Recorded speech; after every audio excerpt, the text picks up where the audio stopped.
सरपंच संतोष देशमुख हत्येप्रकरणी एसआयटीची स्थापना IPS doctor Basavaraj तेली यांच्या अध्यक्षतेखाली पथकाकडून होणार तपास सीआयडी कडूनही स्वतंत्र तपास सुरू राहणार। संतोष देशमुख हत्या प्रकरणातील प्रमुख आरोपी कृष्णा अंधळे 2023च्या गुन्ह्यातही फरार असल्याचं उजेडात। पोलिसांनी योग्य वेळी कारवाई न केल्यानं पुन्हा हत्या केल्याची चर्चा।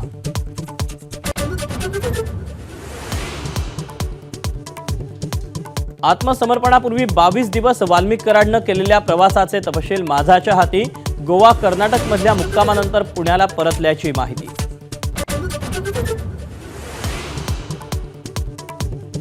नवीन वर्षात पवार कुटुंबातले वाद संपू देत, अजित पवारांच्या मातोश्रींचं पंढरपूरच्या विठुरायाला साकडं।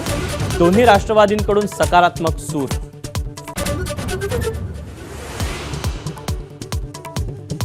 कोकणात ठाकरेंच्या शिवसेनेला मोठा धक्का बसण्याची शक्यता। माजी आमदार राजन साळवी पक्षाला रामराम करण्याच्या तयारीत। साळवी भाजपात आल्यास स्वागत। भाजपच्या प्रवीण दरेकरांची खुली ऑफर।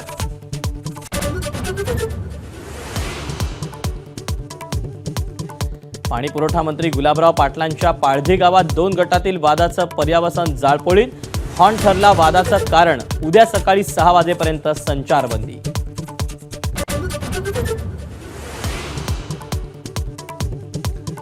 गुजरात लॉबीच्या नावाखाली सरसंघचालकांच्या वक्तव्याला विरोध होत असल्याचा महंत सुधीरदास यांचा आरोप। संघ आणि भाजप यांच्यात दरी निर्माण करण्याचा प्रयत्न होत असल्याची टीका। गडचिरोलीत फडणवीसांच्या उपस्थितीत 11 नक्षलवाद्यांचं आत्मसमर्पण। 3 पुरुष आणि 8 महिलांचा समावेश। सर्व नक्षलवाद्यांवर 1 कोटींहून अधिकचं बक्षीस।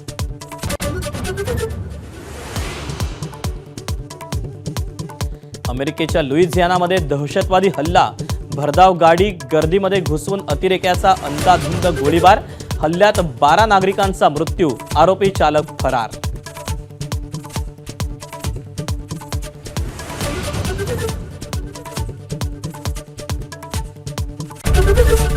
एबीपी माझा, उघडा डोळे बघा नीट।